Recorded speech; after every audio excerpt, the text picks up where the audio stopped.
నెల రోజుల క్రితం తెలుగు రాష్ట్రాలను వణికించిన బర్డ్ ఫ్లూ మరోసారి విజృంభిస్తుంది. తెలంగాణ, ఆంధ్రప్రదేశ్ రాష్ట్రంలోని పలు జిల్లాల్లో ఈ కోళ్ల ఫామ్ అధికంగా ఉంది. దీంతో ఆయా ప్రాంతాల్లో బర్డ్ ఫ్లూ మరోసారి తిరగబడుతుంది.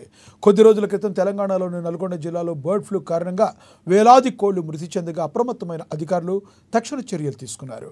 వెంటనే చనిపోయిన కోళ్లను భారీగా గోతిని తవ్వి అందులో పూడ్చిపెట్టి ఆ ప్రాంతం మొత్తం శానిటేషన్ చేశారు. ఈ ఘటన చోటు చేసుకున్న కొద్ది రోజులకే మరోసారి ఉమ్మడి నల్గొండ జిల్లాలో కోళ్లపై బర్డ్ ఫ్లూ పంజా విసిరింది. గుండ్రంపల్లి, దోతిగూడెం పరిసర ప్రాంతాల్లో ఉన్న కోళ్లకు బర్డ్ ఫ్లూ సోకినట్లు అధికారులు నిర్ధారించారు. దీంతో అప్రమత్తమైన అధికారులు గుండ్రంపల్లి, దోతిగూడెం పరిసర ప్రాంతాలను రెడ్ జోన్గా ప్రకటించారు.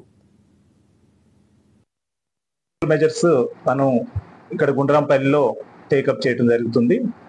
మొట్టమొదటిగా 1 కిలోమీటర్ దూరంలో, అంటే సైట్ దగ్గర నుంచి 1 కిలోమీటర్ దూరంలో మనకి ఉన్న అన్ని బర్డ్స్ని కూడా కల్ చేసేయాలి.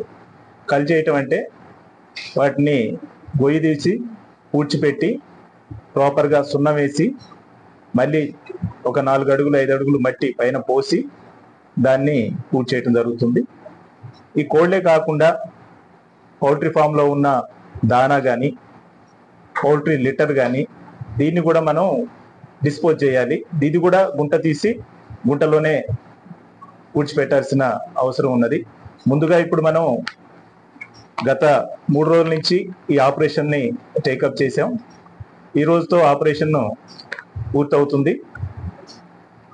ఇది పూర్తయిన తర్వాత షెడ్ మొత్తం కూడా శానిటైజ్ చేయాలి. షెడ్ను కూడా కొంత వైరస్ లేకుండా బర్న్ కూడా చేయాల్సి వస్తుంది. బర్నింగ్ అంటే జస్ట్ హీట్తో మనం షెడ్ మొత్తం కూడా ఫ్లేమ్స్ పెట్టినట్టయితే అది వైరస్ అనేది చనిపోతుంది. ఇది అయిపోయిన తర్వాత మొత్తం కూడా సున్నం వేయాలి. షెడ్స్ మొత్తానికి కూడా సున్నం వేయాల్సిన అవసరం ఉంది.